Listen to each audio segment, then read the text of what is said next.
बिस्मिल्लाहिर्रहमानिर्रहीम। अस्सलाम वालेकुम नाज़रीन, program news of the week के साथ समीना खान आपकी खिदमत में हाजिर। डोनाल्ड ट्रंप अमेरिका के प्रेसिडेंट बनने से पहले ही इतने मशहूर हो चुके थे कि अब शायद लोगों को पिछले कई महीनों से इस बात का अंदाज़ा होगा कि डोनाल्ड ट्रंप अमेरिका के प्रेसिडेंट बने उनको काफ़ी अरसा हो गया। लेकिन हकीकत यह है कि चंद रोज़ पहले उन्होंने अमेरिका के प्रेसिडेंट के तौर पर हल्फ उठाया। उनकी तमाम कैंपेन कंट्रोवर्सी से भरी रही, जिसमें उन्होंने कहा कि वो मेक्सिको और अमेरिका के दरमियान एक बहुत बड़ी वॉल बनाएंगे। उन्होंने ये भी कहा कि पूरी दुनिया के जो मुसलमान हैं उनको बैन किया जाएगा अमेरिका में आने से। ख़वातीन के ख़िलाफ़ उन्होंने ऐसी नाज़ेबा ज़ुबान इस्तेमाल की कि पूरा अमेरिका उनके ख़िलाफ़ हो गया। लेकिन उसके बावजूद मेजॉरिटी ने उनको वोट दिए और वो अमेरिका के प्रेसिडेंट मुंतखब हुए, जिसका मतलब ये है कि जिन लोगों को उनकी पॉलिसीज़ पसंद आई या उनके स्लोगन्स पसंद आए, उन्होंने डोनाल्ड ट्रंप को वोट दिया। और अभी जुम्मे के रोज़ डोनाल्ड ट्रंप ने एक एग्जीक्यूटिव ऑर्डर साइन किया जिस with one stroke of his signature उन्होंने दुनिया में 7 ममालिक के मुसलमानों की एंट्री बैन कर दी। और ये कहा है कि मुद्दत इनिशियली 90 रोज़ की है और उन 7 मुल्कों के लोग, भले उनके पास ग्रीन कार्ड है, वो अमेरिका में दाखिल नहीं हो सकेंगे। और इन कंट्रीज़ के जो लोग, जो मुसलमान अमेरिका में मौजूद हैं, उनको वहाँ से निकालने की तैयारी भी की। लेकिन आज खबर सुनने में आई कि अमेरिकन अदालत ने स्टे ऑर्डर दे दिया है, वो लोग फ़िलहाल अमेरिका से निकाले नहीं जाएंगे। जिन 7 ममालिक का नाम है उसमें Iran, Iraq, Yemen, Somalia, Libya है, सूडान है, और सुनने में आया है कि एक रिज़र्व लिस्ट है, इसमें 3 ममालिक हैं जिसमें पाकिस्तान और बांग्लादेश भी हैं। लेकिन अभी तक उनके हवाले से कोई ऑर्डर सामने नहीं आया है। अमेरिका में एक मरतबा फिर डोनाल्ड ट्रंप के ख़िलाफ़ एक गुस्से की लहर दौड़ी है। बरतानिया की थीसा में, जो कि अभी रिसेंटली बहुत अच्छी मुलाकात करके आई हैं और मैं नहीं चाहती कि वो डोनाल्ड ट्रंप के साथ उनकी कोई हालात बिगड़े जाएं फ्यूचर में, क्योंकि ट्रेड डील चाहिए। उन्होंने भी ये कहा है कि उन्हें डोनाल्ड ट्रंप के ये जो उनका एक्शन है उससे वो मुत्तफिक नहीं है। मेरे साथ इसी हवाले से प्रोग्राम में बात करने के लिए 2 मेहमान मौजूद हैं, उनसे हम बात करेंगे और आप लोग भी प्रोग्राम में आ सकते हैं और आप लोगों की अपनी राय क्या, ओपिनियन क्या है, आप दे सकते हैं प्रोग्राम में। प्रोग्राम के मेरे आज के पहले मेहमान कॉन्स्टिट्यूशन लॉ के एक्सपर्ट हैं डॉक्टर लियाकत मलिक साहब, उनको मैं वेलकम करती हूँ। अस्सलाम वालेकुम डॉक्टर साहब। थैंक यू डॉक्टर साहब, आपने ज्वाइन किया। और इनके साथ प्रोग्राम के दूसरे मेहमान हैं साबका पाकिस्तान के डिप्टी प्रोसिक्यूटर जनरल रह चुके हैं और पेशे के एतबार से वकील हैं, राना बख्तियार साहब, इनको मैं वेलकम करती हूँ। अस्सलाम वालेकुम जी। Thank you Samina. डॉक्टर साहब, बहुत से लोगों का ख्याल था कि डोनाल्ड ट्रंप ने प्रेसिडेंट बनने के लिए जो वादे किए हैं लोगों से शायद वो पूरा ना करे, या जो इस्टेब्लिशमेंट है उनकी अपनी पॉलिसी होती है वो उसको रोके। लेकिन डोनाल्ड ट्रंप ने वो कर दिया जिसका वो वादा करके आया था। बिना उसने अपने मैनिफेस्टो में ये जो भी किया, it was in the manifesto. So वो आदमी एक ऐसा है कि he will do that whatever he said, वो पीछे हटने वाला नहीं। क्योंकि लोगों ने उसको वोट इसलिए दी है कि he is a very patriotic man and he is a very successful businessman, very shrewd and cunning businessman. तो इसलिए वो लोगों ने उसको वोट दिया और उसने कर दिखाया। ये पहला है जो उसने with the stroke of a pen, like you said, he is ban 7 countries from the Muslim 7 countries as well. तो पहली बात सबसे पहले उसने किया कि मैक्सिको की वॉल उसने ऑथराइज, वो भी एक एग्जीक्यूटिव ऑर्डर पास किया। नॉर्मली इसमें जो ये एग्जीक्यूटिव ऑर्डर्स होते हैं ना, they have to be basically ये कांग्रेस के पास जाना चाहिए। ये ऐसे जो है because he should be relay, कोई एक तरह जैसे हमारे यहाँ रॉयल प्रोग्रेटिव ऑर्डर्स है ना यहाँ यूके में, इट्स सिमिलर टू दोम ना। तो आई मीन, लेकिन वहाँ प्रेसिडेंट की पावर बहुत ज़्यादा है। वहाँ इसको यहाँ हम इसको कहते हैं डेलीगेटेड लेजिस्लेशन है। जो डेलीगेटेड लेजिस्लेशन होता है ना, उस पर it has to go to parliament. तो वहाँ भी अभी इसलिए इफेक्ट्स अभी बढ़ी। आप देखें अभी जो एग्जीक्यूटिव ऑर्डर्स उसने पास किए इसमें ना, तो उसका where people who are already travelling एक डेट से ऐसे होना चाहिए। और जिसने अपने ग्रीन कार्ड का कहा, आई मीन इफ़ वन, इसके पहले उन्होंने उनको लीव दी है। अभी वो somebody is travelling example to England, वो इंग्लैंड आए हैं जिनके पास ग्रीन कार्ड है, या अपनी उनकी फैमिली को आधी फैमिली इधर आएगी, आधी फैमिली उधर आएगी। So how can you do that? ये एक बेइंसाफ़ी है। I don't think so this executive orders are proper executive orders. तो court have now halted the, stay दे दी, लेकिन स्टे उनको दी है जो लोग वहाँ के हैं, उनको डिपोर्ट ना किया जाए। और एयरपोर्ट्स पे थे, एयरपोर्ट पे जो एयरपोर्ट्स पे आ गए हैं, यानी कि जब उसने साइन किए उसके 2 घंटे बाद या 3 घंटे बाद जो लोग आ गए हैं वो कस्टडी में चले गए थे, तो उनको रिलीज़ करे। आई मीन लोगों ने एकदम देखिए ये जो अमेरिकन भी इवन है ना, ऑल रेसिस पीपल, तो उन्होंने जैसे जुलूस निकाला, डेमोन्स्ट्रेशंस की, रैलीज की है, एंड जो नज़दीक जो जॉन कैनेडी एयरपोर्ट है वहाँ कोर्ट में लोग चले गए, और सुप्रीम कोर्ट में ऑलरेडी उनके 3 केसेस 4 केसेस पेंडिंग है ऐसे, जो बाहर से लोग जिनकी राइट बनती है ना उनके पेंडिंग है। So Supreme Court might hear those cases together with these cases of all. Rana साहब, आपकी सवाल से क्या राय है? बिस्मिल्लाहिर्रहमानिर्रहीम। समीना, जो मैं समझ रहा हूँ ये एक बहुत बड़ी चिंगारी है जो आग की तरफ बढ़ रही है। मतलब जिस तरह पहले आपका सलीबी extremism जंगें की तरफ- होती थी, अब ये देखें नफरत की इंतहा है। अगर कोर्ट्स ने किरदार अदा ना किया तो फिर हालात वही हो जाएंगे। देखिए अब मुस्लिम ममालिक की तादाद 100 से ज़्यादा है, जी 100-150 मुस्लिम ममालिक हैं। अगर इसने ये चिंगारी छेड़ी तो अब कितने ममालिक में ये इसकी जो है वो बहस छिड़ जाएगी, और फिर अपनी अपनी कौमों के जो कंट्रीज़ हैं वो आपस में बैठकर एक तंजीमें बनाएंगे, ऑर्गेनाइजेशन बनाएंगे, और दुनिया में नफ़रत फैलेगी।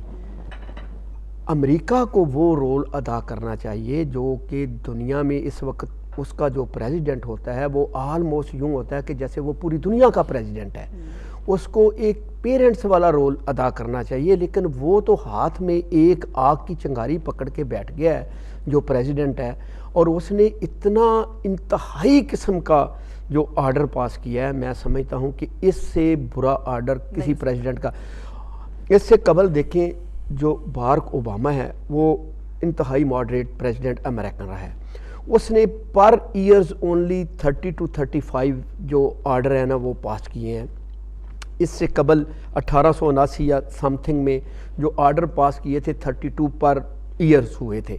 अब इसने आते ही 2-3 बल्कि करके और फिर इतने सख्त आर्डर किए हैं, जैसे मैक्सिको का और ये मुसलमानों वाला तो सबसे एक सख्त आर्डर पास किया है। जिससे अब डॉक्टर साहब, जैसे पहले मैंने भी कहा और आपने भी कहा कि ये उसका पार्ट ऑफ मैनिफेस्टो था और उसको डेफिनेटली वो तमाम इकदाम करने हैं जो वो अदा करके आया है। और ये जो ऑर्डर्स हैं बैन करने के, ये इनिशियली सिर्फ 90 डेज के लिए। 90 days के लिए। ऐसा तो नहीं है कि सिर्फ लोगों को बताने के लिए कि मैंने जो वादा किया था 90 डेज के लिए वो ऐसा करेगा और उसके बाद ही विल बी फाइन। अभी से ही अभी कांग्रेस के पास जाएगा, उनकी सेनेट है उनके पास जाएगा, तो वो सोचेंगे समझेंगे क्या ऐसे होगा, क्योंकि आई मीन दीज 7 कंट्रीज जो हैं ये ट्रबल कंट्रीज़ हैं दुनिया में, आप जानती हैं। आई मीन भाई मुसलमानों नहीं है, दे आर ट्रबल कंट्रीज़ जो एक ट्रबल मेकर्स हैं सारी दुनिया में।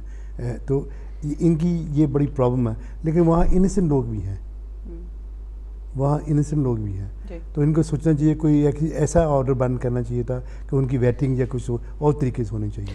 देखिए पर मेरा ख्याल है समीना ये रुक जाएगा, ये होगा नहीं, वापस लेना आपको पड़ेगा। भी ऐसा लगता है? पहले हाँ, तो हम सोचते हैं वो ऐसा करेगा ही नहीं। नहीं, मैं कहता हूँ नहीं होगा ये। अगर देखिए मेरी बात सुने, दुनिया से अभी एक ट्रेंड हो गया ना यहाँ, अभी जर्मनी में भी राइट विंग गवर्नमेंट आने वाली है, फ्रांस में भी नेक्स्ट इलेक्शन में राइट विंग गवर्नमेंट आने वाली है। जहाँ जहाँ होगा ये उनको फॉलो करेंगे, ये ब्रिटेन शायद ना फॉलो करें ये इस चीज़ में, because we are more democratic and more human rights orientated this country than anywhere in the world, दुनिया में सारी में। तो हम शायद यहाँ हम ऐसी चीज़ों में ना एम्फेसिस करें, क्योंकि यहाँ जो गवर्नमेंट से कोर्ट से बहुत डरती हैं, and courts believe in civil liberties in this country like anything. लेकिन देखिए इसमें एक डर होता है, हमें देखिए एक डर है, ये 6-7 country terrorist do come from that, उसमें कुछ शक नहीं है। I mean we all believe in that. वो यहाँ से लोग आते हैं, ट्रबल्स करते हैं ये लोग आके यहाँ से, तो बैनिंग तो होनी चाहिए, किसी तरह का कंट्रोल तो होना चाहिए। अगर मैं अगर पाकिस्तान में हूँ, मैं सर्टन कंट्री जो हुआ है, मैं I will do the same thing, जो हमें रोज़ दिन क्या मुसीबत, टेररिज्म, बॉम्ब ये वगैरह, मैं भी ऐसे करूँ, लेकिन जस्ट प्रोटेक्ट माई पीपल। ये मैं देखो जो मेरी होम ग्रोन ऑल्सो दे दूसरी कंट्रियों के मिलके करते हैं, होम ग्रोन टेररिस्ट हैं, मैं मानता हूँ, लेकिन वो दूसरे समा आ गया, वो अरबी कोई आ गया, पाकिस्तान की वॉर वहाँ, ईरान में कुछ हुआ, हम तेहरान में एक प्रॉब्लम हुई, हम वहाँ जुलूस निकालेंगे। ऑल्सो अभी अफगानिस्तान में हुआ, वो नॉर्थ वेस्ट फ्रंटियर ने ना पिया, अगर ईरान ने ना पिया, की जंग में हमने सद्दाम को हीरो बना दिया था। देखिए मेरी बात सुने, पाकिस्तान का सोचिए पहले, आप कुछ कहना चाहिए? हमारी अपनी एक जंग है कश्मीर की, वो हम लड़ रहे हैं, वो तो पहले कर लें हम। Yeah. बाकी लोगों को ऐसे बैनिंग होना चाहिए, ये लोगों को ऐसे सबक मिलेगा कि ऐसे नहीं होना चाहिए। You know Samina is going to extreme. जो अगर he is thinking for his country, अगर मुसलमानों को अभी तक क्या होश नहीं आई, मैं कितने 4 से 7 इस्लामिक कंट्रीज को आज बैन किया, अभी तक सऊदी अरब की कोई स्टेटमेंट नहीं आई। बस कितनी ये शर्म की बात है ये। और कोई बोलता भी नहीं आगे कहने के लिए। जिन्होंने बैन किया एक ईरान ही बोला थोड़ा सा, वही बोला। ईरान, इराक, सीरिया की कोई स्टेटमेंट नहीं आई, यमन की तरफ से कोई स्टेटमेंट नहीं आई, सूडान और सोमालिया ने स्टेटमेंट्स दिए, बाकी इन कंट्रीज की तरफ से कोई स्टेटमेंट नहीं आई। वो नहीं देंगे ना ऐसी कोई चीज़। अभी सीरिया में तो असद है, तो he will not say anything, वो he will not do anything. Iran ये थोड़ा सा है, इराक भी इनके कब्जे में है ऑलमोस्ट। आप बाकी कंट्री जो अफगानिस्तान है वो भी इनके कब्जे में, सारे जितनी कंट्री येमन है ये वगैरह, उनको भी पहले ही बैनिंग की है। देखिए मेरी बात सुनिए, हमें शर्म की बात है कि वो कहते हैं मुसलमान जितने हम टेररिस्ट हैं। वी शुड हैव अपने, हमें अब करना चाहिए टेक आवर मनी आउट। जितने ये कंट्रीज वाले हैं, take their money out America, उनको भी उसी तरीके से यूज़ करो, रादर यूजिंग फोर्स, पीसफुली करें। You know we all condemn terrorism, सब जितने हम लोग रहते हैं हम जहाँ दुनिया में। आप अपने पैसे निकालो, अपनी कंट्री से करें, अपने अच्छे लीडर्स करो। आप भी देखो, मलेशिया देख लें कंट्री, बहुत सी कंट्री मुसलमानों की, Saudi, I mean lives, Dubai देख लें, सारा एमिरेट देख लें, I mean they very successful. तो बाकी ये जितने भी, वो ट्रबल कभी सुना नहीं उनका। मलेशिया का कभी सुना ट्रबल? नो। कभी इनका सुना, कभी इंडिया का, इंडोनेशिया का थोड़ा बहुत है, क्योंकि उसमें भी थोड़े से एक्सट्रीमिस्ट है। जहाँ एक्सट्रीमिस्ट है उनकी हमें प्रॉब्लम है ना। वो इनकी वजह से इन्फ्लेशन होगी, इनकी वजह से ट्रैवल जो ट्रैवल है इतना एक्सपेंसिव हो गया, सिक्योरिटी चाहिए, हमारी बेइज्जती है। ग्रीन पास पर पाकिस्तान का लेके वो 10 दफ़ा देखते हैं। Why do we need all this, why? अच्छा, ये बड़े सोचने की बात है कि पाकिस्तान कैसे, क्योंकि सबसे ज़्यादा एक्सपेक्ट किया जा रहा था कि Pakistan will be on the list. Samina, Pakistan उस खित्ते में उसकी इतनी इम्पोर्टेंस है कि उसकी एक तरफ चाइना है और आगे साथ रशिया है। पाकिस्तान का इस वक्त पहले ही झुकाव शुरू हुआ है रशिया की तरफ। अगर अमेरिका अब पाकिस्तान को, और तीसरी जो बड़ी इम्पॉर्टेंट बात है कि पाकिस्तान इस वक्त एटॉमिक पावर है, और अगर ये 3 फैक्टर हैं इम्पॉर्टेंट, और दूसरी तरफ ईरान है। ईरान भी न्यूक्लियर पावर है। ईरान का अगर नाम ने डाल दिया, इसका मतलब ईरान को तो बज़ाहिर भी अनाउंस नहीं हुआ, इस पर पाबंदियां हैं। उनके सारे जब इंस्पेक्टर्स ने इंस्पेक्शंस कर लिया है कि अभी तक उसने ये अनाउंस नहीं है कि वो एटॉमिक पावर है। ईरान को क्यों लिस्ट में डाला उन्होंने? क्या Iran is a terrorist country? वजह ईरान को क्यों लेके आए अपनी इस लिस्ट के ऊपर? देखिए, दुनिया में अगर कोई मुस्लिम कंट्रीज में से कोई उसकी आंख में आंख डालता है तो वो वाहिद ईरान मुल्क है। जब भी दुनिया में किसी भी जगह जहां मुसलमानों का मसला हो, वो आवाज़ उठाता है। इसलिए ईरान तो उनको चुपता है और चुपता रहेगा। या इसकी ये वजह तो नहीं है कि जो शिया सुन्नी कॉन्फ्लिक्ट है उसमें ईरान इज अ की प्लेयर, ये वजह तो नहीं है? ऑब्वियसली है नहीं। अगर आप ये देखें तो फिर जो दूसरे कंट्रीज़ हैं, एक ये भी फैक्टर है कि चूँकि वहाँ इराक शिया हुकूमत है इस वक्त, शाम शिया, यमन शिया हुकूमत है, उनको बैन किया है, तो ये उनकी सपोर्ट करता है ईरान। ये भी एक फैक्टर इसमें मौजूद है।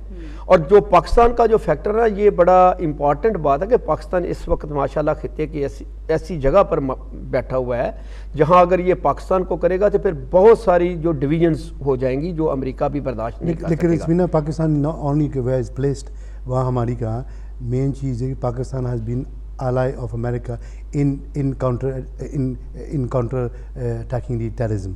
ओके क्या नहीं अमेरिका के, वो वहाँ के उनके सोल्जर आ चुके हैं, हर चीज़ आ चुकी है। कि पाकिस्तान जो पाकिस्तान की गवर्नमेंट है ना, वो they not terrorist, they basically condemn terrorism. जो भी पाकिस्तान की आर्मी है वो कंडेम करती है टेररिज्म, लेकिन जो जिसकी ये 7 कंट्रीज ना basically indirectly they support terrorism. Recent attacks Europe में वैसे यमनी ओरिजिन के लोग, देखिए आप देखें ना, फिर उसका एक और तरीका है ना, ये तरीका तो डॉक्टर साहब कह रहे हैं कि जी ये है कि ठीक है हर मुल्क को अपना प्रोटेक्ट करने का हक है, ठीक है हक है, लेकिन उसका तरीका और भी है। ये लोग, ये कंट्रीज भी अब कर रहे हैं, जब वीज़े दे रहे हैं तो उसमें उस वक्त बहुत सारा वीज़ा देते वक्त वो ख्याल करते हैं, उसको स्क्रूटनाइज जब करते हैं तो उस वक्त अपना ज़्यादा ख्याल कर लें। लेकिन ये तरीका ही नहीं है कि आप बैन करके कहें कि जी पूरी नेशन को बैन है कि उसका कोई एक फर्द भी इमिग्रेशन नहीं ले सकेगा, जो है उसको एयरपोर्ट पे रोक लो, उसको डिटेन कर लो, this is not way. Maybe is not maybe in democratic देखा जाए और आप जो रूल्स हैं दुनिया में ट्रैवल का इंटरनेशनल में, इट्स अनफेयर, लेकिन he has got the power to ban people जो if he think is not conducive to public good, यानी कि अमेरिकन के लिए नेशनल इंटरेस्ट नहीं है, कंड्यूसिव टू पब्लिक गुड, वो एक बात आ जाती है। अगर नहीं है तो he has a right to ban people. हम भी कई लोगों के यहाँ ऑर्गेनाइजेशन बैन नहीं की हुई है, ऑर्गेनाइजेशन बैन, लेकिन पूरे का पूरा मुल्क बैन कर देना, ऑर्गेनाइजेशन बैन करें। 280 मिलियन लोग अफेक्ट हुए उसके बैन से। But isn't it time that we improve ourselves?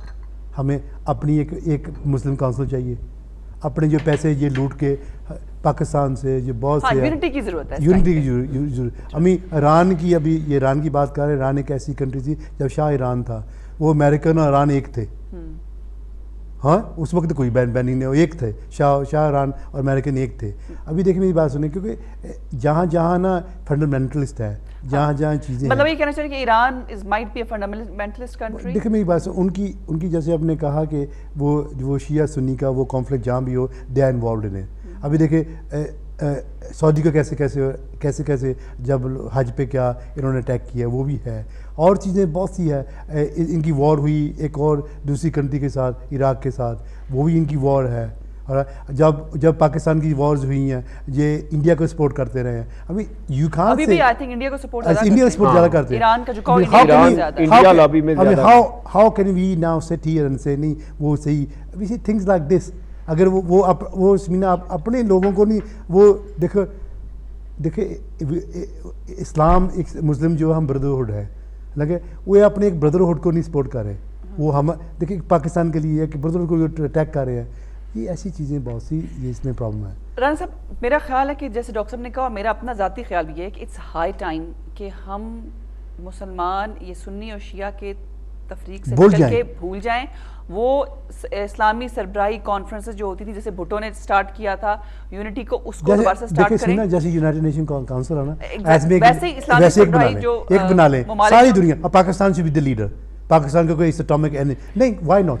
I don't know कि पाकिस्तान में देखिए मेरी बात सुने, वहाँ न्यूक्लियर पावर है, वी आर हमारे लोगों के पास दुनिया का इंटेलिजेंस वहाँ है, दुनिया की हमारे पास बेस्ट आर्मी है, हर चीज़ है। उनके पास इतनी आर्मी भी नहीं है, हर चीज़ है, एजुकेटेड लोग बहुत हैं, दूसरे सारी मुसलमान कंट्रियों से एजुकेटेड हमारे पाकिस्तान में। अभी राना साहब बताएं, क्योंकि पार्ट ऑफ सिस्टम रहे बड़ा सा वहाँ पे, क्या पाकिस्तान की इंटेंशन कभी ऐसी रही है कि वो इस किस्म का जब इकदाम आए तो उसको सपोर्ट करेंगे, उसका क़यादत का हिस्सा बनेंगे? अभी जनरल राहिल शरीफ के बारे में इतला आई थी कि जी वो एक जो इत्तेहादी काउंसिल बना है, फौज बन रही है जो, उसका सरबराह बनाया गया, तो पाकिस्तान में इस चीज़ को भी काफ़ी लोगों ने क्रिटिसाइज़ किया। हालांकि अगर बन रहे हैं तो I think that was a good thing कि एक पाकिस्तानी जर्नल उसको इस काबिल उन्होंने समझा कि वो इसको करें, लेकिन लोग उसके खिलाफ थे। ऐसी सोच के साथ पाकिस्तान क्या कर सकता है? इस डायलेमा को कोई हल है पाकिस्तान में? देखिए सुमीना, यही मैं कह रहा हूँ कि ये एक बहस छिड़ गई है ना कि मुस्लिम वर्सेस एंटी मुस्लिम। अब ज़रूरत हम टीवी पे बैठ के भी ये महसूस कर रहे हैं कि जी मुसलमानों का एक अपना पूरा इसी तरह की जैसे जनरल असम्बली है, एक असम्बली होनी चाहिए, और इसमें अब यही मुझे एक खौफ था, यही मैं डर रहा था कि अब यही जो इसने साइन करके किया है ना, यही वो इस पुरानी जंगें वाली बात इसने कर दी है। मैं कहता हूँ कि बजाय इसके कि हम ये ब्लॉकों की बात करें, हम दुनिया के अमन का पैगाम दें। पाकिस्तान सही फैसला करता है, और ये भी मेरी अपनी सोच है कि पाकिस्तान का ये भी फैसला सही है कि अगर वो किसी फ़ौज का सरबराह एक बने और जिसमें मुसलमानों की भी डिवीज़न हो, और फिर मुसलमान भी आपस में डिवाइड होके कहें कि जी ये तो शिया की को निकाल के ये सुन्नी को अंदर करके ये हवाबियों को बाहर करके ये एक आर्मी बनी है, ये फ़लाँ के ख़िलाफ़ बनी है, ये मज़ीद साथियाँ लेगी। नंबर 2, आपने जब इससे पहले हुआ था भुट्टो वाला समिट कॉन्फ्रेंस इस्लामिक हुआ था, उसमें जो जो बंदे थे, भुट्टो था, उसका हशर देखें। आप लोगों को भी पता है, बहुत सारे लोगों को पता है कि किस वजह से ये हशर होता गया। भुट्टो का हशर देखें किस तरह उसको जो जुडिशल मर्डर उसका करवाया गया। फिर आप सऊदी अरब वाले, वो क्या उनका नाम था, शाह फैसल, कर्नल कज़ाफ़ी, ये जितनी वो सारी टीम उस वक़्त थी, वो क्या उनका नाम था, अरफात, यासर अरफात, ये सारी टीम को देख के कोई तभी मौत मरा है? सब लोगों को एक हशर किया गया, ये अलग उनको लेसन दिया गया। जी डॉक्टर साहब आप बात सॉरी, एक बात ऐसी है कि देखें अभी इन्होंने एग्जांपल दी ना, आप एग्री नहीं करते राना साहब ने जो बात, बस इसमें वजन तो है जो उन्होंने कहा।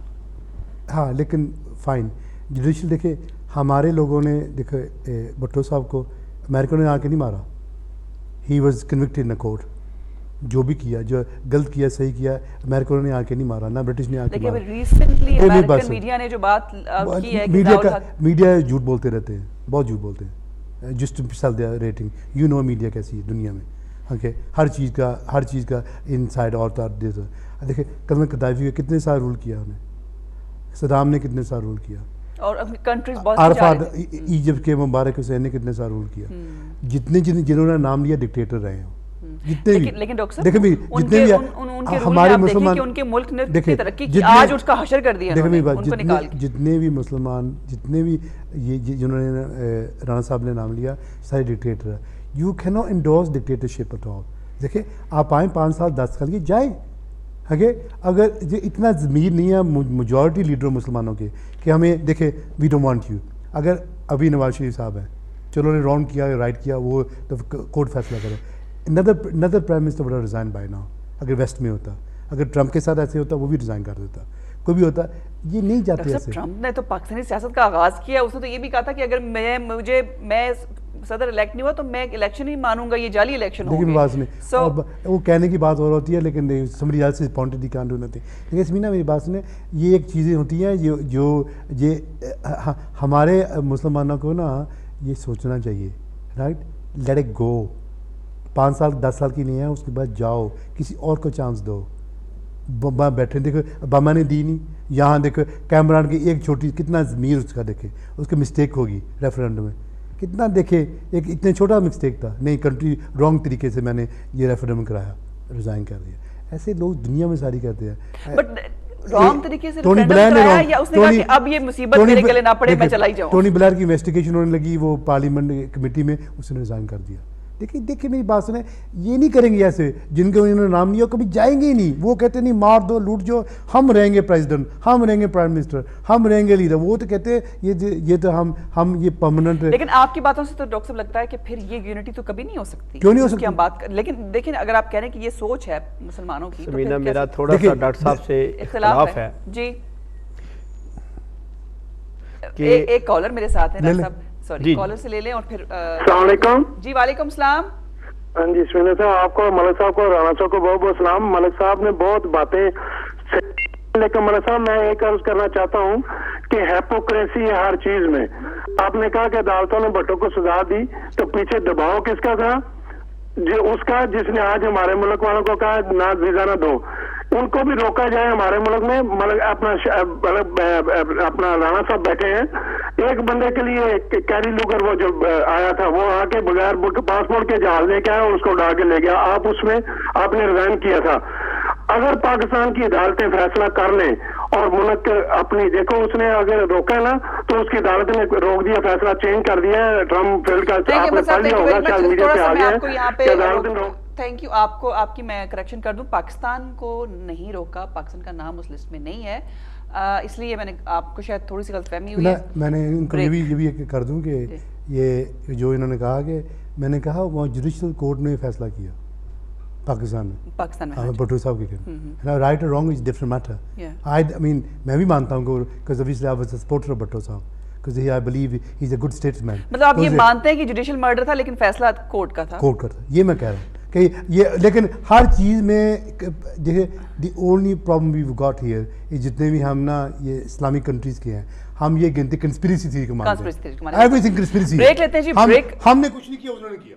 ब्रेक लेते हैं, ब्रेक के बाद कॉलर्स भी बहुत सारे हैं और राणा साहब का इख्तलाफ है वो सुनेंगे, क्योंकि इख्तलाफ बल्कि ब्रेक में कोशिश करूंगी कि वो इख्तलाफ ज़रा मजीद जो है वो एक्सट्रीम की तरफ चला जाए और राणा साहब इन एक्शन वापस आए ब्रेक के बाद। लेकिन ब्रेक लेते हैं, उसके बाद आपके सामने फिर हाजिर होते हैं।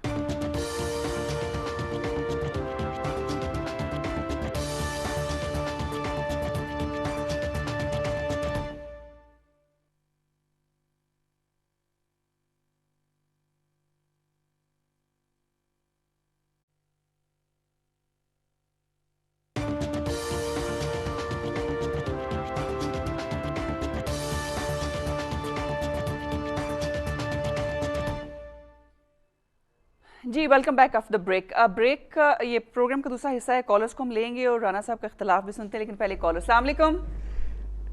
जी अस्सलाम वालेकुम समीना, कैसी हैं आप? बिल्कुल ठीक जनाब, फरमाइए असलम साहब। जी आपके जो मेहमान हैं उनको मेरा सलाम। बस और आपने एक सवाल पूछा था जिसका किसी ने जवाब नहीं दिया कि ईरान पे क्यों पाबंदी लगाई, ईरान का नाम क्यों शामिल है। लास्ट ईयर जो डील हुई थी ओबामा ने, और जिसकी मुखालफत कर रहा था इसराइल और सऊदी अरब कि ईरान से डील ना करें और इस पे जो सैंक्शंस है वो रहने दें, लेकिन वो डील होने की वजह से उसने कहा था ट्रंप ने कि ये डील गलत है, जब मैं पावर में आऊंगा तो मैं इसे खत्म कर दूंगा। और उसके अगर आपको याद हो अभी 2-3 हफ्ते पहले जो वो वीटो नहीं किया अमेरिका ने, वो जो डिस्प्यूटेड एरिया है इसराइल में सेटलर्स का, और वो ओबामा ने उसे वीटो नहीं किया यूनाइटेड नेशन में, और उसने कहा था जब मैं आऊंगा तो मैं इसको वो करूंगा। और जिस दिन उसने हल्फ उठाया नेक्स्ट डे उन्होंने वहां पे वो आबादकारी शुरू कर दी। और ये जो ट्रम्प का आना है, ये ब्रेक्सिट, क्योंकि इकोनॉमिकल इसमें बहुत बड़ा फैक्टर है। अगर आप देखें अमेरिका में जितनी गुर्बत है, जितनी अनएम्प्लॉयमेंट है, कि आप हैरान रह जाएंगी। थैंक यू साहब, थैंक यू वेरी मच। आपने अमेरिका मेरे सवाल का जवाब दे दिया जो आप लोगों ने नहीं दिया था। आप अपना इख्तलाफ बताइए राना साहब। जी समीना, मैं कह रहा हूँ कि डॉक्टर साहब ने भी डुअल पॉलिसी अपना रही है, जिस तरह दुनिया ने, मैं बाद में बताता हूँ कि किस तरह डुअल पॉलिसी अपनाई है और सारी बात हुई है। एक तरफ मोहतरम चेयरमैन साहब कह रहे हैं कि मुसलमानों का एक ब्लॉक होना चाहिए, ठीक है, अपनी असम्बली होनी चाहिए। दूसरी तरफ ये कहते हैं जी नहीं, ये तो सब वो टेररिस्ट हैं, ये वो हैं, हर दूसरे को हक है। मैं कहता हूँ कि जितनी इस वक्त दुनिया में परेशानियाँ लाहिक हैं टेररिज्म के हवाले से, वो इन लोगों की डुअल पॉलिसीज़ की बहुत बड़ी वजह है।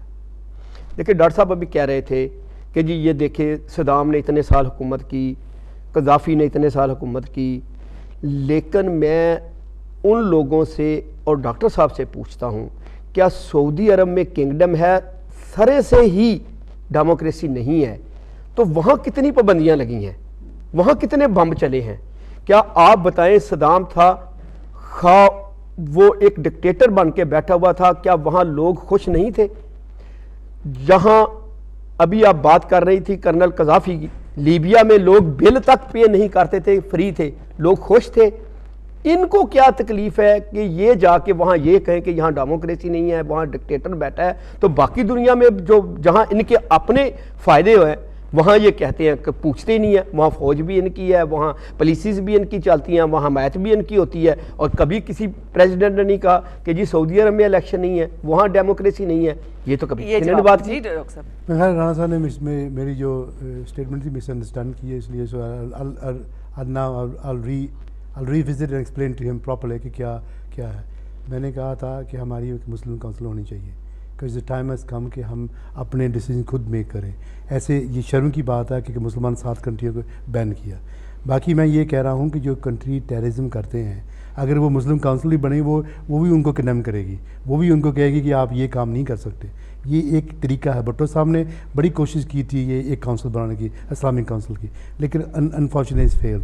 नाउ अभी ये कह रहे हैं if you really supporting terrorism, फिर आप गद्दाफी को, सदाम को, ऐसे लोगों को सपोर्ट करते रहेंगे। जब when you stop supporting these people, then उसमें एक इंसानियत को मार नहीं सकता। Allah given you life, okay, only Allah has taken it. ठीक है डॉक्टर साहब कि सऊदी अरब में भी किंगडम है, उसके उसके खिलाफ क्यों नहीं है? देखिए सऊदी अरेबिया में क्या अच्छा मेरी बात सुने, सऊदी अरेबिया में किंग ने कितने लोग मारे हैं बताओ? कोई मारे हैं? नहीं, उनकी जो लॉज हैं, चलो लॉज हैं, चलो डेमोक्रेटिक नहीं, औरत आज भी गाड़ी नहीं चला सकती। देखिए आप नहीं अभी चला सकती हैं, नहीं हर जगह नहीं, फ्यू सिटीज आई थिंक, हाँ वो चला सकती हैं। देखिए अभी देखिए अब उनकी मॉस्क में भी बम फट रहे हैं, देखिए वो वहाँ भी टेररिज्म शुरू हुई है। देखिए जो दूसरे फिरके के हैं वो लोग वहाँ चलाएंगे जाके बम, क्योंकि दे आर नॉट रियली मुस्लिम जो ऐसे काम करते हैं। वो जाके वहाँ कराएंगे। सऊदी आपका अरेबिया इशारा किस तरफ है डॉक्टर? नहीं, मेरी शराब किसी तरह नहीं। नहीं, इराक में भी देखें देखिए, दो किस्म के बम- लोग हैं, वहां बम चले हैं, ये देखिए। कह रहे हैं सदाम ने चलाया, ठीक नहीं है। ये देखें 20,000 शाम में भी दो किस्म के लोग हैं। अब भी जो जंग देखिए, हो रही है, Saudi Arabia is a very sacred place for me. For every Muslim, for every Muslim. For every Muslim, but this is not a way. It's a very secret place. अगर उनको बैन करते तो ऑब्वियसली आप इधर four front कि नहीं ये गलत किया। देखिए मेरी बात सुनिए कि यहाँ हमारा मदीना मक्का हर चीज़ है, ये अब मजहब स्टार्ट फ्रॉम दैट। देखिए बात सुनिए ना, एंड कोई उनके खिलाफ जाएगा, they are basically going against Islam, against me as well. चलो समीना, मैं ये पूछता हूँ कि कश्मीर पे जब आई थी, Finish कर लें। जी। तो वो ना देखिए ऐसी वो कंट्री इतनी थ्रेट नहीं है दुनिया में। ठीक। ओके, उनकी यहाँ पे डेमोक्रेट चलो मानता है डेमोक्रेट नहीं, लेकिन you are safe to walk that. यहाँ ये मेजॉरिटी कंट्री में आप सेफ नहीं जानेंगे। जितनी इस्लामिक कंट्रीज अफ्रीका में आप रात को बाहर नहीं जा सकते, औरत बाहर निकल नहीं सकती। जितनी ये कहीं ऐसी चीज़ें हैं आपको देखें, अभी वो औरत ने क्या किया कि एक अपना उसने अपनी नेशनलिटी अपनी जो ईरान ने वो 7 साल की वो क्या बाहर गई थी, उसने नेशनलिटी अपनी चेंज कर ली, तो उनका ड्यू नेशनलिटी उसको 5 साल सजाएं देखी। कौन सा कानून दुनिया में है जो ऐसे करते? ये कंट्री ऐसे का, क्योंकि जब तक आपके डेमोक्रेटिक प्रोसेस नहीं होएगा वो ऐसी चीज़ें होती रहेंगी। अच्छा डॉक्टर साहब, इसीलिए मैं डुअल पॉलिसी कहता हूँ। जो अभी सऊदी अरब में वो कौन सा शिया आलम था जिसको, ठीक है, जिनका सर कलम कर दिया, सर कलम कर दिया गया, वो नज़र नहीं आता, उसकी 3 साल सज़ा नज़र आती है।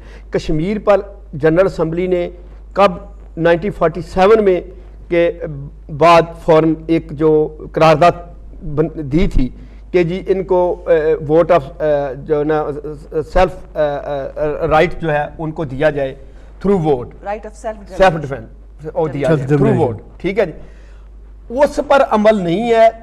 जब इराक पर हमला करना था तो वहाँ कीमियाई हथियारों का बहाना बनाकर, जो बाद में अब साबित हो गया कि ये गलत था, जिस पर टोनी ब्लेयर को भी जवाब देना पड़ा, ब्लेयर को भी इस मामले में, वहाँ रातों रात जब करारदाद को पास करवा के विद इन 8 डेज हमला करके उसको पूरा बुरा बना दिया गया, उसके टोटे बिखरे कर दिए गए, और कश्मीर इनको याद नहीं है, वो इनकी करारदाद है। उसको कितने साल हो गए हैं, कभी किसी ने पूछा है?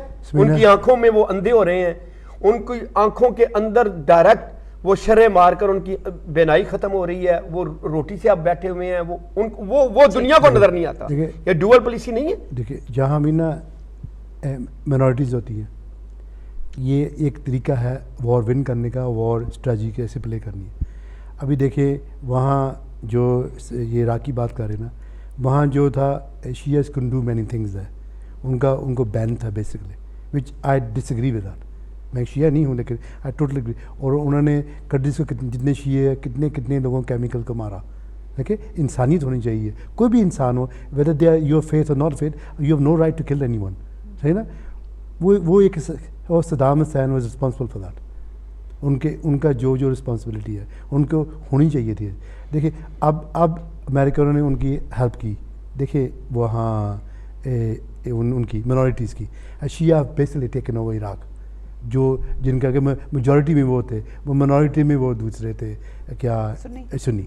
देखिए वो देखिए जिसको भी मारता था वो तो एक सुन्नी था ना, but I am not saying that, मैं खुद सुन्नी हूँ, but he was wrong to do that. दूसरे को क्यों मारे वो क्या, उसका क्या हक बनता? अगर वो ऐसा अच्छा लीडर होता, रिज़ाइन कर दे कर इलेक्शन करा लो, जो विन होता इलेक्शन हो जाता। इसमें क्या प्रॉब्लम है इस्लामिक लीडरों को, क्या प्रॉब्लम इलेक्शन कराने की? ठीक, एक कॉलर मेरे साथ है जी। अस्सलाम वालेकुम। हेलो जी अस्सलाम वालेकुम मोहतरम समीना साहब, डॉक्टर मालिक के लिए मेरा एक क्वेश्चन है। मैं मोहम्मद रशीद ताहिर मैनचेस्टर से बोल रहा हूँ। जी सवाल कीजिए। डॉक्टर साहब जी अस्सलाम वालेकुम। ये the world is opening up in future, do you see any progress in regarding free movement of Muslim people and goods within the Muslim countries? देखिए ये एक बड़ा आपने अच्छा सवाल किया कि क्या हमें फ्रीडम मूवमेंट गुड्स की ट्रेड की होगी। देखिए अभी हमने जो पाकिस्तान जो है it's a very growing nation, CPEC देखो तो बड़ी इन्होंने जो किया बड़ा गवर्नमेंट ने और लोगों ने, लेकिन ये ये अगेन ये एक तरीका ये पीपल्स पार्टी भुट्टो साहब ने किया, जरदारी साहब ने किया, ये सब के अभी जो फ्रूट है ये आके ये नई गवर्नमेंट इन्होंने आके और इसका बहुत सा जो है ये मुशर्रफ साहब ने भी किया बहुत सा इसमें, ऐसी all credit goes to these people. लेकिन movement of freedom is good really, लेकिन यहाँ अभी जो मूवमेंट ये ट्रेड किया इज़ वेरी गुड, लेकिन ये मूवमेंट ऑफ फ्रीडम किया मुस्लिम्स को, क्योंकि मुस्लिम आर बिहेविंग इन सच वे कि लोग अभी चाहते नहीं कि हमारी कंट्रीज़ में आएँ, विच इज़ टोटली रॉन्ग। क्योंकि अभी हैंडफुल लोग जो है ऐसे काम करते हैं, अभी ये देखिए 7 कंट्री बैन की है, इसी की वजह से बैन की है, क्योंकि जो ISI हैं, जो जितनी भी ऑर्गेनाइजेशन वो ओपनली कहते हैं। अभी देखिए आपके कोई भी बैठा हो लीडर उनका या कोई मजहबी हो, वो कहते हैं वो ठीक किया उन्होंने। हाँ, दे डोंट कंडेम में कि एक इंसानियत को मारना गलत बात है। This is the main problem. Even though कि जो कह रहा कि इन्होंने सही किया या इन्होंने गलत किया, वो लेकिन वो एक फोर फ्रंट पे जो उनके स्पीकर्स हैं या लीडर्स हैं वो इस बात को कंडेम नहीं करते टेररिज्म प्रॉपर्ली। जब तक आप करेंगे नहीं, मुल्क दिखा दे डॉक्टर साहब, एक हुकूमत पूरी मुस्लिम वर्ल्ड में जो कहती है कि ये ठीक करते हैं टेररिज्म को, एक डॉक्टर साहब मुझे नाम लेके बता दें मुल्क का। देखिए अभी पाकिस्तान में एक मौलवी साहब ने, पीर साहब ने ये लाइव वहाँ हुआ प्रोग्राम हुआ, मेरे ख्याल न्यू TV पे हुआ, उसने कहा कि यहूदियों को मार दो। गवर्नमेंट ने क्या कर लिया? कुछ नहीं किया ना। उनको यहाँ न्यू TV में 75,000 फाइन से कुछ हुआ। दिस वाई थिंक मुझे शो नहीं करना। देखिए मेरी बात, ये इंडिविजुअल की बात नहीं है, जब तो यहाँ भी जितने वाकयात होते हैं। देखिए मेरी बात सुने, जब स्टेट्स अलाउज है देन स्टेट्स डूइंग इट। जब एक स्टेट कंडेम नहीं कर, पकड़ के अंदर करते हैं उसे, क्यों तुम ये टेररिज्म फैला रहे हो, और करते फिर और बात हो जाती है। ये बातें, ये सब सोचने की बातें होती हैं कि कैसे टेररिज्म क्या नहीं है। ये कहना नहीं जी, एक नवाज शरीफ कहता जी टेररिज्म गलत है, वो अकेला नहीं कह सकता, it's people whose with him as well. Right. अच्छा, वक्त में बस थोड़ा, क्योंकि अजान होनी है। पाकिस्तान का नाम लिस्ट पे नहीं है, क्या इसकी वजह ये तो नहीं है कि पाकिस्तान में डेमोक्रेसी प्रोग्रेस कर रही है, सेकंड टेन्योर एक हुकूमत है जो पूरा करने वाली, जिसकी वजह से अब अगर कोई भी मुल्क इसकी तरफ देखेगा तो सोच समझ के इसमें ना माय व्यू इज दिस कि जो पाकिस्तान की ना आर्मी है, दे नो कि उन्होंने कितने शहीद हुए फॉर टेररिज्म के लिए, अमेरिकनों के साथ कितने शहीद हुए। सो हाउ कैन दे से कि हम ये कंट्री जो trouble maker, we are not trouble makers at all. Okay, बाकी पाकिस्तान में कितनी टेररिज्म की प्रॉब्लम रही है, इंटरनल रही है। बम दिल्ली जब ये पीपल्स पार्टी का ईरा था, कितने लोग हो गए। अच्छा, आखिरी क्वेश्चन आप दोनों से मेरा, और मुशर्रफ का, आप क्या समझते हैं कि ये जो ट्रम्प का ये जो डिसीजन है, क्या ये कंटिन्यू करेगा, अपने इसको रखेगा, will he keep his decision, या ओवररूल हो जाएगा? मेरा ख्याल से कंटिन्यू करेगा। मेरा ख्याल में नहीं होगा। अपना डिसीजन खुद बदलेगा या कोर्ट्स इंटरफेयर करेगी? नहीं, और कोर्ट लोगों का इंटरफेयर प्रेशर करेगी, लोगों का जो कांग्रेस का उसमें इसकी नहीं होगी, कोर्ट नहीं इंटरफेयर नहीं कर सकती ऑन योर लिमिट। अभी कल हाउस के अंदर नहीं इजाजत मिलेगी। कल यहाँ वो कर दें, इमिग्रेशन का लॉ चेंज करते ही हैं, तो क्या कर लेते कोर्ट? कुछ नहीं। लेकिन अभी देखिए ब्रेक्जिट पे यहाँ की अदालत ने तो वो यही कहा कि सिस्टम फॉलो करो, बैन नहीं किया। हाँ, लेकिन उसको भी यही करेंगे। अदालत के पास कोई राइट नहीं है कि वो असेंबली का पास किया हुआ लॉ को वो कर ले, लेकिन मैं कहूँ जहाँ से लॉ पास होता है वो इजाजत नहीं। लेकिन अदालत डायरेक्शन तो दे सकती है ना, डायरेक्टिव्स या वो उसकी इजाजत देगी जो लॉ बन चुका है। अगर उसकी कोई इख्तलाफ में बात कर रहा है, यहाँ यही बात हुई थी कि इख्तलाफ में बात जा रही थी। Right doctor, thank you very much. और आपका बहुत शुक्रिया। जी थैंक यू जी, चेयरमैन साहब आपका भी शुक्रिया। इंटरेस्टिंग टॉपिक था, गेस्ट जो थे वो दोनों उन्होंने बात की, कॉलर्स को टाइम कम मिला, लेकिन इसको हम कंटिन्यू करेंगे क्योंकि ये मामला ऐसा है कि इस पे मजीद बात करना और इस पे लोगों को इन्फॉर्म करना और इसको अंडर डिस्कशन रहने देना बहुत इंपॉर्टेंट है। इस पे दोबारा हम इंशाल्लाह कोई और प्रोग्राम लेकर आएंगे। फिलहाल आपसे इजाजत चाहूंगी। अल्लाह हाफिज़।